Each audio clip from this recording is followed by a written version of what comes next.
Hi, here it is Tuesday morning, and I am glad to welcome you to week 2. Typically, I post on Monday mornings, but having been called away out of town for 6 days to take care of my elderly father, really put a crimp in my schedule a little bit, but phew, week 1 is over. And I wanted to thank you for the investment that you made. Each one of you really grappled with some of the ideas that were in that first week. Culture and society, for example. And we made a very good beginning in that. We're going to continue to expand our understanding of what that means. So keep in mind that what you think you know right now is one way of knowing, and you're going to continue to expand on those things. This week, we're going to differentiate between family and kinship, kin making. And some of you already touched on that just a little bit, but this is going to be a more expansive overview of what that is. I think the video with Father Boyles is very eye-opening, and I'm sure that you'll enjoy that and get a good glimpse of the process in which kin work and kin making. Also, in Hillbilly Elegy this week, you're going to read 3 chapters, and it deals with some domestic violence in that period of Vance's life. But beyond that, I want you to try to look beyond that to really identify the way in which kin making and the process of kinship really was woven throughout that period of his life, and how it affected him and it supported him, and the different types of kin experience that was part of his life during that time. So look at that, and then we're going to compare that is Hillbilly Elegy in Israel and in the World Book of Families.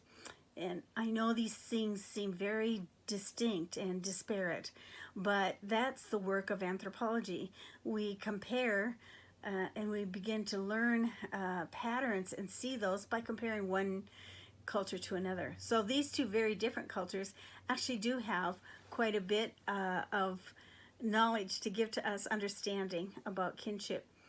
How in the end it talks about a subset of Arabs in Israel and how they work with their elderly and so forth. And so I want you to think about how that relates to Hillbilly Elegy and what you've learned so far about the elder experience in Hillbilly Elegy. So we're going to look at some of those kind of things, and then lastly you're going to do your papers, your first paper. And just a note about that, even though it's a personal paper and you're talking about personal experience, it's still an academic paper.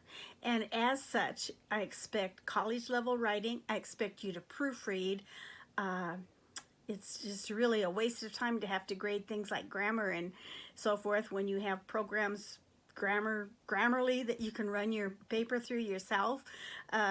So make sure it's college level writing. Make sure it's proofread. Use the APA template, because that will help you in the construction of your paper. Then also, just to remind you that let's just move beyond the frustration of it for those of you that are not used to academic writing. When we travel to another culture, and of course this whole class is about that, we learn the very basics of the other culture, the new culture to which we travel, just so we can survive and navigate in the country. So if I went to another country, I would learn the basics like hello, please, thank you, maybe excuse me, or some of those very basic things to just help us to, at least at the surface, navigate through another country. Well, it's the same thing now. APA writing is a form of writing that pertains to this culture, the academic culture. And so you're learning just the basics. I'm not expecting you to master the entire